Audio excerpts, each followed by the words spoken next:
You mentioned the Mexican flag. I think this image really summed up the protest. You can see the lineup of police cars in this image, shrouded in thick black smoke, and you've got a mass protest there, flying the Mexican flag. This, to me, Corey, is just the height of absurdity. These people are flying the Mexican flag and violently protesting to avoid being deported to Mexico. If you love Mexico so much that you're flying their flag on American soil, why are you so opposed to going back there?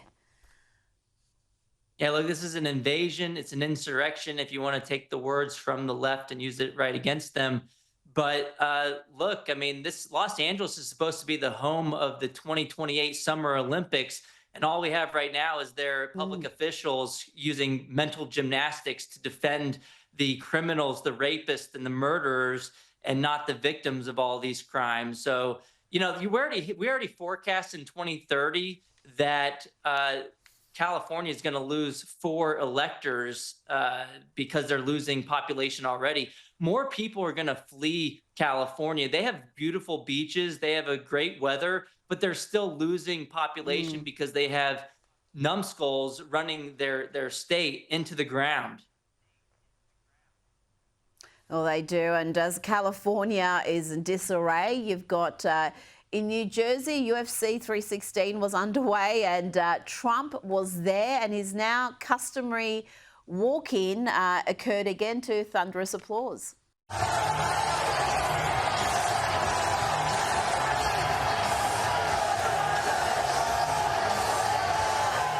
And Corey, as soon as the big fights were won, the fighters were jumping out of the cage to shake Trump's hand. Here is Merav Devlishli. Merav Dvalishvili has done it again. He submits Sean O'Malley. He's a monster. Dudes, man. He's a monster. He's a monster. He's a monster. And look, he's not even out of breath. He tried that choke in the first round, too. Sean was able to defend, but, I mean, you're tired. You've been worn down. And eventually he gets that choke. Look at Merav.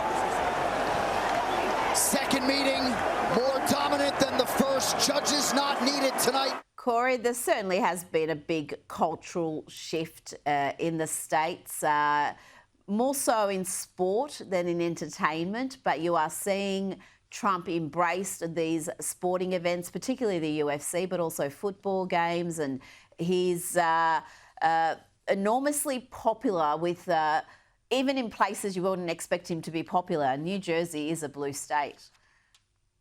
Yeah, that's right. Trump is a man of the people. He won all 7 swing states in November 2024, and he's continuing that trajectory. You see, winners like Trump, and Trump likes to win too. So you can see that in his policies, and you can see it in his public events as well. We saw this at football games leading up to the election. He's a very popular guy, and he's a man of the people. Your everyday citizen can relate with Trump, and it's obvious a plus. The main thing is that his policies are great, especially when it comes to things like education, immigration, keeping cities safe. Hopefully, some states like California and New York can learn from Republican-led states to be safer and to have a better education system too. I think New Jersey's, it can be one. I mean, there's a lot of those. It is a polarised country. We might talk about Trump being popular, but he is loathed in those deep blue states, that's for sure.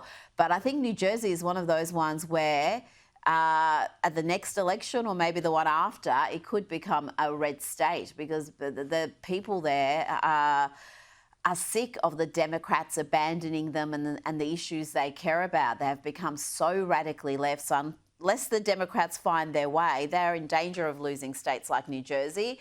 Now, let's marvel at this ridiculous piece from the Washington Post about life on Martha's Vineyard and Nantucket being disrupted after migrant workers were shackled and boarded onto Coast Guard boats, igniting fear among undocumented workers, they call them, who form the backbone of the island's workforce. Corey, is this not the same community in Martha's Vineyard that called in authorities when a few dozen illegal immigrants were sent their way from Florida?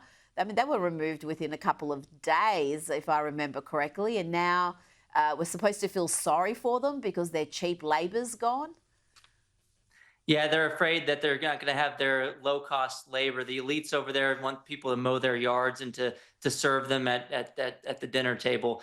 But look, yeah, they're total hypocrites, and this just goes to show you that so much of these knee-jerk reactions from elites in these kind of cities, it's all just based on who they don't like. So a few years ago, was they didn't like DeSantis. They thought DeSantis had a shot at becoming president. So they wanted to respond by saying, "Oh, well, we don't like what he's doing by sending the immigrants here," even though they said they were a sanctuary city and they embraced immigrants. But then now that Trump is trying to go the other way on the same issue and to deport immigrants from Martha's Vineyard, now all of a sudden they come out with their Trump derangement syndrome. That's all this is.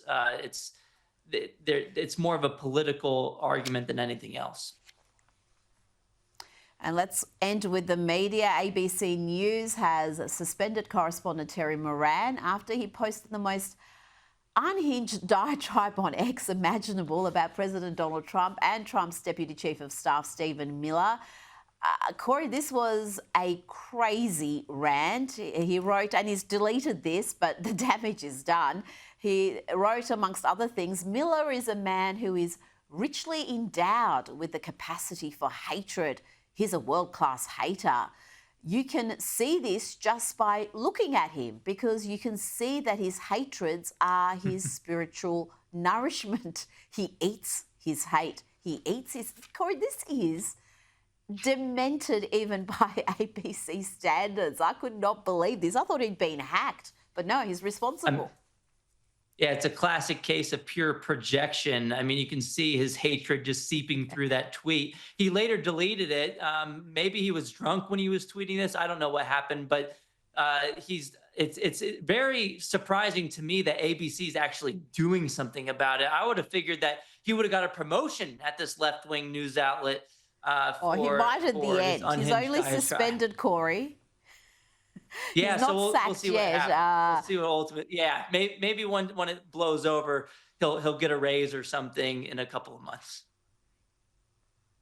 Well, let's not forget Donald Trump sat down with him for that one-on-one interview, and he was fairly thoroughly embarrassed. He was unprepared for that interview, and Trump held him to account when he made some claims boldly, and when he was questioned, he's like, well, no, I'm not sure. I'm just asking the question. And when he'd actually been making a statement, there were quite a few examples there. Corey DeAngelis, always a pleasure. Thanks for your time tonight.